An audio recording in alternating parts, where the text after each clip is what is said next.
Hi, welcome to Tej academy. నేను మీ ప్రసన్న కుమార్ రెడ్డి. ఈరోజు CUET UG counselling గైడెన్స్లో భాగంగా మనము 2 మేజర్ యూనివర్సిటీస్ గురించి డిస్కస్ చేసుకోబోతున్నామండి. మీ అందరికీ తెలుసు, కౌన్సిలింగ్ ప్రాసెస్ అనేది రీసెంట్గా స్టార్ట్ అయింది. అందులో భాగంగా 2 మేజర్ యూనివర్సిటీస్ గురించి మనము ఈ వీడియోలో డిస్కస్ చేస్తున్నాము. చాలామంది నిన్న అండ్ మొన్న 2 days నుంచి నాకు కాల్ చేయడం జరిగింది. సార్ 2 రోజుల నుంచి మీరు వీడియోస్ అప్లోడ్ చేయట్లేదు, ఏదైనా అప్డేట్స్ ఉన్నాయా అని. కరెక్టే అండి, నేను 2 days నుంచి కొంచెం షెడ్యూల్ బిజీగా ఉంది. ఎందుకంటే మనము మీ అందరికీ తెలిసిన విషయమే, సియూఈటీ కౌన్సిలింగ్లో భాగంగా మనం ఒక 3 రకాల ప్రోగ్రామ్స్ లాంచ్ చేయడం జరిగింది. Basic, pro and ultra pro అని. ఎవరికైతే గైడెన్స్ అండ్ కౌన్సిలింగ్ పర్సనలైజ్డ్గా కావాలో వాళ్ళందరూ కూడా ఈ ప్రోగ్రామ్స్లో ఎన్రోల్ చేసుకోవడం జరిగింది.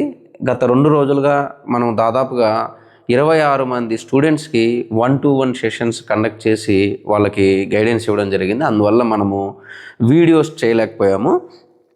బట్ ఖచ్చితంగా అప్డేట్స్ వచ్చినప్పుడు డెఫినెట్గా మన సైడ్ నుంచి ఒక అప్డేట్ వీడియో అయితే ఉంటుందండి. అందుకోసం మీరు మన వాట్సాప్ గ్రూప్లో జాయిన్ అవ్వచ్చండి. సియూఈటీ యూజీ కౌన్సిలింగ్ వాట్సాప్ గ్రూప్లో స్కాన్ చేసి జాయిన్ అవ్వచ్చు. సో ఈరోజు మనం మాట్లాడుకోబోయే యూనివర్సిటీస్లో మొట్టమొదటి university Hyderabad central university. So మీ అందరికీ చాలామందికి తెలిసి ఉండొచ్చు, హైదరాబాద్ సెంట్రల్ యూనివర్సిటీ వాళ్ళు అడ్మిషన్స్ యూజీసీ యూఈటీ కింద రిక్రూట్ చేసుకోవడానికి నోటిఫికేషన్ ఇచ్చారండి. సో వాళ్ళ వెబ్సైట్ కనుక చూసినట్లయితే మీరు ఇక్కడ అడ్మిషన్స్ అనేది క్లిక్ చేస్తే సెకండ్ పోర్టల్ ఓపెన్ అవుతుందండి. ఇది అడ్మిషన్ పోర్టల్. ఇక్కడ ఎవరైతే ఈ యూనివర్సిటీకి అప్లై చేస్తున్నారో మేజర్గా మీరు గుర్తుపెట్టుకోవాల్సిన విషయాలు, ఒకటోది, మీరు ఇంగ్లీష్ అనే సబ్జెక్ట్ని సియూఈటీ ఎగ్జామ్లో ఖచ్చితంగా రాసి ఉండాలి. అందులో కూడా 50 మార్కుల కన్నా ఎక్కువ సాధించి ఉండాలి. అది ఫస్ట్ కండిషన్ అండి. ఆ ఇంగ్లీష్ అనే సబ్జెక్ట్ లేకుండా మీరు ఈ యూనివర్సిటీకి అప్లై చేయడం వల్ల మీ అప్లికేషన్ ఫీజు వేస్ట్ అవ్వడం తప్ప ఇంకేమీ ఉండదు. రెండోది, కొంతమంది రిజర్వేషన్ క్యాండిడేట్స్ లైక్ ఓబీసీ కావచ్చు, ఈడబ్ల్యూఎస్ కావచ్చు, వార్డ్స్ ఆఫ్ డిఫెన్స్ పర్సనల్ కావచ్చు, వీళ్ళందరూ కూడా మీరు మీ క్యాస్ట్ సర్టిఫికేట్ని ప్రొడ్యూస్ చేసేటప్పుడు యూనివర్సిటీ వాళ్ళు ఒక ఫార్మేట్ ఇచ్చారండి. ఫర్ ఎగ్జాంపుల్ ఇక్కడ OBC certificate government of India format, దీన్ని క్లిక్ చేస్తే మీకు ఓబీసీ సర్టిఫికేట్ ఫార్మేట్ అనేది అవైలబుల్ ఉంటుంది. దాని మీద సైన్ తీసుకోవాల్సి ఉంటుంది. అలానే ఈడబ్ల్యూఎస్ రిజర్వేషన్ కోసం వాళ్ళు ఒక ఫార్మేట్ ఇచ్చారు, డిఫెన్స్ పిల్లల కోసం ఒక ఫార్మేట్ ఇచ్చారు. సో మీరు ఈ ఫార్మేట్లో మీ క్యాస్ట్ సర్టిఫికేట్ని ప్రొవైడ్ చేయాల్సి ఉంటుంది. మూడో విషయం ఏంటంటే, ఇక్కడ మీరు క్లిక్ చేసినట్లయితే అడ్మిషన్ ప్రాసెస్ మీద, ఇది అడ్మిషన్ పోర్టల్కి తీసుకెళ్తుందండి. ఇక్కడ క్లియర్గా స్టార్టింగ్ డేట్ మరియు ఎండింగ్ డేట్ ఇచ్చారు. ఇది 7వ తేదీ జూలైలో స్టార్ట్ అయింది, అంటే ఒక 3 days ముందు. 21వ తేదీ వరకు టైం ఉందండి. మనం అప్లై చేయడానికి కంగారు పడాల్సిన అవసరం లేదు, సఫిషియెంట్ టైం ఉంది. కానీ అప్లై చేసే ముందు అన్ని డీటెయిల్స్ చూసుకొని, ఏ ప్రోగ్రామ్స్కి మనం ఎలిజిబుల్ అవుతున్నాం అనేది చూసుకొని, తర్వాత అందుకు కావాల్సిన డాక్యుమెంట్స్ ఏంటి అవన్నీ రెడీ చేసుకొని అప్లై చేయడం స్టార్ట్ చేయాలి. యూనివర్సిటీకి ఎలిజిబిలిటీ గురించి మనం ఆల్రెడీ ఒక వీడియో చేసున్నాం హెచ్సియు యూనివర్సిటీ మీద. మీరు మన యూట్యూబ్ ఛానల్లో ఆ వీడియోని చూడొచ్చు. ఇక్కడ మీరు గమనించినట్లయితే మనం లాస్ట్ టైం చేసిన వీడియోలో అప్లికేషన్ ఫీజు అనేది 500 రూపాయలుగా మెన్షన్ చేయడం జరిగింది. ఎందుకంటే అది వాళ్ళ బ్రౌషర్లో అలానే ఇచ్చున్నారు కాబట్టి. బట్ ఇప్పుడు ఇక్కడ వెరీ క్లియర్గా వాళ్ళు మెన్షన్ చేయడం జరిగింది. జనరల్ క్యాండిడేట్కి 300 రూపీస్ ఛార్జ్ చేస్తున్నారండి. ఈడబ్ల్యూఎస్ అయితే 200 రూపాయలు, ఓబీసీ అయితే 200 రూపాయలు, ఎస్సీ ఎస్టీ పీడబ్ల్యూడీ అయితే 125 రూపీస్. ఇంకొక మేజర్ అడ్వాంటేజ్ ఏంటంటే, హైదరాబాద్ సెంట్రల్ యూనివర్సిటీ వాళ్ళు ఒక బంపర్ ఆఫర్ ఇచ్చారండి. మీరు ఒక అప్లికేషన్ వేస్తే 2వ అప్లికేషన్ నుంచి మీ ఫీజు 0 ఉంటుంది. అంటే మీరు ఎన్ని కోర్సెస్ అయినా అప్లై చేయొచ్చండి మీ ఎలిజిబిలిటీ క్రైటీరియా ప్రకారం. అందులో ఒకదానికి మాత్రమే ఫీజు కట్టాల్సి ఉంటుంది. అందువల్ల మీరు చాయిస్ ఫిల్ చేసేటప్పుడు ఇవన్నీ చూసుకొని ఏ కోర్సెస్ మీరు ఎలిజిబుల్ అవుతున్నారో వాటన్నిటికి కూడా అప్లై చేసుకునే అవకాశం ఉంటుంది. ఈ అవకాశాన్ని మిస్ చేసుకోవద్దండి. మనం మాట్లాడుకోబోయే 2వ సెంట్రల్ యూనివర్సిటీ, ఇది ఇంతవరకు మనం ఎక్కడ కూడా డిస్కస్ చేయలేదు. ఈ హైదరాబాద్ సెంట్రల్ యూనివర్సిటీ గురించి అందరికీ తెలిసిందే. ఆల్మోస్ట్ మన తెలుగు రాష్ట్రంలో ఉన్న వారికి ఇది పరిచయమైన యూనివర్సిటీ అండి. దీని గురించి పెద్దగా ఎక్కువగా మాట్లాడేంత మనం చాలా వీడియోస్లో ఆల్రెడీ చేస్తున్నాం. బట్ రెండవ సెంట్రల్ యూనివర్సిటీ CUET నుంచి మనం జాయిన్ అవ్వగలిగిన రెండవ సెంట్రల్ యూనివర్సిటీ, అత్యంత ఎక్కువ క్యాంపస్ ప్లేస్మెంట్స్ ఉన్న యూనివర్సిటీ, అది Rajiv Gandhi institute of petroleum technology. మనం ఇంతకుముందు ఒకటి చేసామండి, Rajiv Gandhi national aviation university అని. అది వేరు, ఇది వేరు. దీన్ని RGIPT అని అంటారండి, Rajiv Gandhi institute of petroleum technology. ఇది మనకి బెంగళూరులో ఒక క్యాంపస్ ఉంది. సో బెంగళూరులో ఉన్న క్యాంపస్లో వీళ్ళు కూడా రకరకాల అడ్మిషన్స్ తీసుకుంటున్నారు. అందులో కొన్ని అడ్మిషన్స్ CUET ద్వారా కూడా తీసుకోవడం జరుగుతుంది. సో వీళ్ళ అడ్మిషన్స్ కనుక చూసినట్లయితే మీరు almost MBA in transition, post graduate MTech and BTech and BBA admissions అని ఇలా ఉన్నాయండి. ఇలా డిఫరెంట్ అడ్మిషన్ ప్రాసెస్ ఉంది. ఇందులో BTech అడ్మిషన్స్ కూడా ఉన్నాయండి. కానీ BTech అడ్మిషన్స్ని వీళ్ళు JEE అడ్వాన్స్ ఎగ్జామ్ నుంచి తీసుకుంటున్నారు. సో CUET UG నుంచి మనం ఏ ప్రోగ్రామ్ అప్లై చేయొచ్చు, BBA అడ్మిషన్ అనేది అప్లై చేయొచ్చు అండి. సో ఇప్పుడు నేను BBA అడ్మిషన్ 2026ని క్లిక్ చేశాను.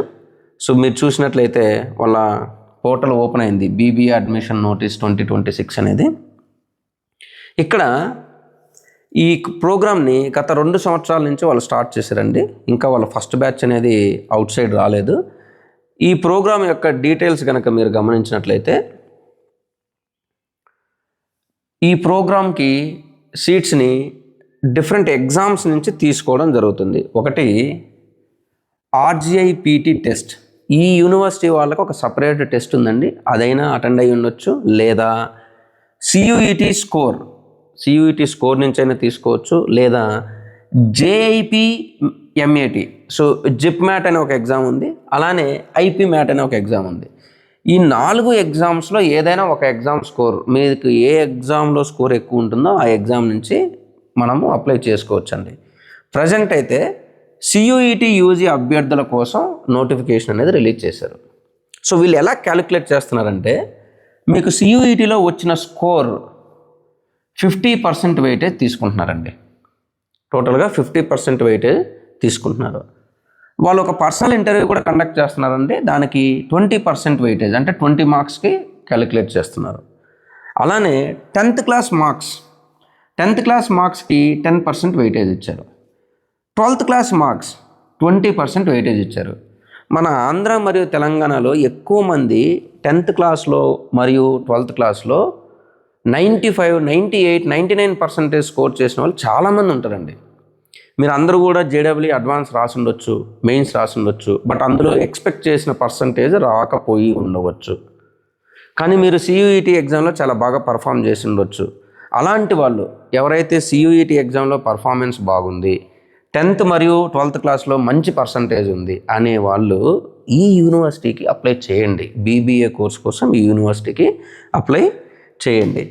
దీంట్లో ఆన్లైన్లోనే అప్లై చేయాల్సి ఉంటుందండి. సో మీరు కనుక ఫీ స్ట్రక్చర్ చూస్తే almost same like other IITs and NITs లాగానే ఉందండి. ఇది fee structure of BBA program. ఒక సంవత్సరానికి అంటే సెమిస్టర్కి, ఒక 6 నెలల ప్రోగ్రామ్కి ఫస్ట్ సెమిస్టర్లో మీరు 1,36,500 రూపాయలు కడతారండి. సెకండ్ సెమిస్టర్లో 1,00,000 ఇది రిజర్వేషన్ ఉన్న వాళ్ళకి. జనరల్ క్యాండిడేట్ అయితే జనరల్ OBC EWS వాళ్ళు 1,36,500 పే చేస్తారు. రిజర్వేషన్ ఉంటే వారికి 1,11,500 రూపాయలు మాత్రమే ఉంటుంది.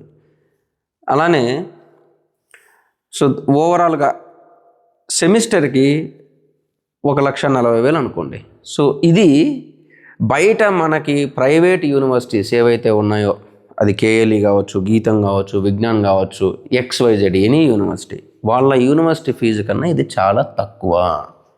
ప్లస్ ఇంకోటి మీరు అందరూ గమనించాల్సిన విషయం ఏంటంటే, ఈ సెంట్రల్ యూనివర్సిటీ వాళ్ళు వాళ్ళ ప్లేస్మెంట్ యొక్క డేటాని చాలా ఓపెన్గా ఇచ్చేశారు.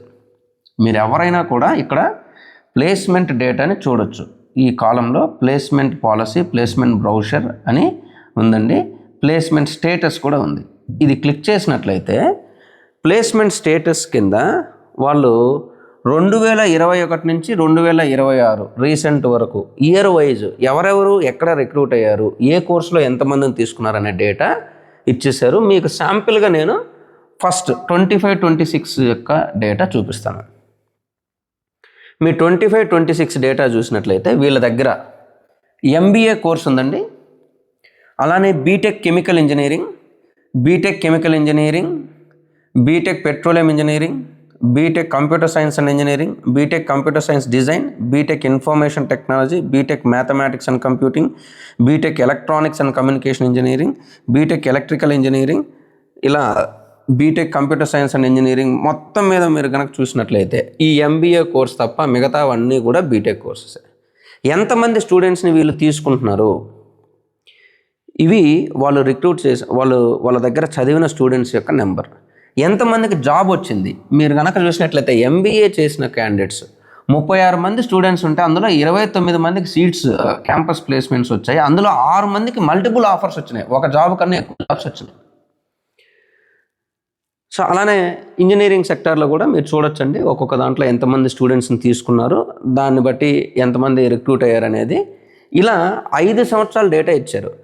అందులో కూడా వీళ్ళందరినీ ఎవరు రిక్రూట్ చేసుకున్నారు, ఇండియాలో ఉన్న top most companies like GAIL కానీ, Indian Oil Corporation, maximum government sector వాళ్ళు రిక్రూట్ చేశారండి. మోర్ దెన్ 61 కంపెనీస్ పార్టిసిపేట్ చేశాయి. హైయెస్ట్ ప్లేస్మెంట్ రికార్డ్ ఇక్కడ ఉంది. సో అందువల్ల ఎవరైతే ఇంటర్మీడియట్ మరియు 10th క్లాస్లో మంచి స్కోర్ తెచ్చుకున్నారో వాళ్ళందరూ కూడా CUET ఎగ్జామ్ ద్వారా ఈ BBA అడ్మిషన్ ప్రాసెస్కి అప్లై చేయొచ్చు. మీకు ఒక డౌట్ రావాలి ఈపాటికి, సార్ మీరు MBA ప్లేస్మెంట్స్ చూపించారు, మరి BBA ప్లేస్మెంట్స్ ఎక్కడా అని. BBA ఇది 2024లో స్టార్ట్ చేశారండి, ఇంకా వాళ్ళ ఫస్ట్ బ్యాచ్ రాలేదు. MBA ప్లేస్మెంట్స్ ఎందుకు చూపించానంటే ఆ MBAకి ముందు చేసే ప్రోగ్రామే BBA. సో BBA MBA అనేది వాళ్ళ స్పెషలైజేషన్. సో అందువల్ల ఈ ప్రోగ్రామ్కి ఇంకా ఎక్కువ డిమాండ్ ఉంటుంది. పక్కనే మన బెంగళూరులోనే ఉంది, ఆంధ్ర తెలంగాణ వరకు చాలా దగ్గర. సో కంఫర్టబుల్గా ప్రతి ఒక్క విద్యార్థి కూడా ఈ ఇన్స్టిట్యూషన్ని ట్రై చేయొచ్చు.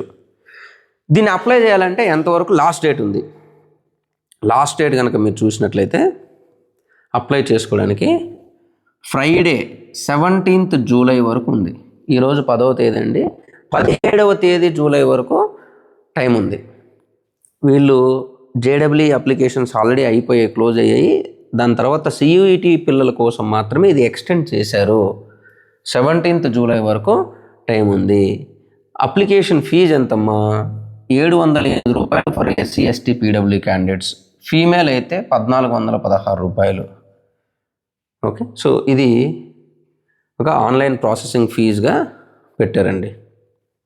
సో అదర్ క్యాండిడేట్స్ అంటే జనరల్ OBC వాళ్ళకి 1416, ఫీమేల్ మరియు SC ST PWD క్యాండిడేట్స్కి 700 రూపాయలు.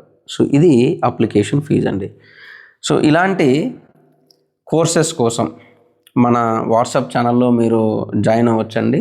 అలానే మీకు ఎవరికైనా ఇంత ప్రాసెస్ మాకు ఐడియా లేదండి, ఇది చాలా డిఫికల్ట్గా ఉంది, వెతకడం కష్టంగా ఉంది, వెతికినా కూడా దాని ఎలిజిబిలిటీ ఇవన్నీ కూడా చూసుకోవడం చాలా ఇబ్బందిగా ఉంది అనుకుంటే మన పర్సనలైజ్డ్ మెంటర్షిప్ ప్రోగ్రామ్కి జాయిన్ అవ్వచ్చండి, రిజిస్టర్ అవ్వచ్చు. మీకు మీ యొక్క స్కోర్ను బట్టి, మీ ఫ్యామిలీ కండిషన్స్ని బట్టి, మీ యొక్క ఇంట్రెస్ట్ని బట్టి మనం ఒక లిస్ట్ ఆఫ్ కోర్సెస్ ఐడెంటిఫై చేసి సజెస్ట్ చేయడం అనేది జరుగుతుంది.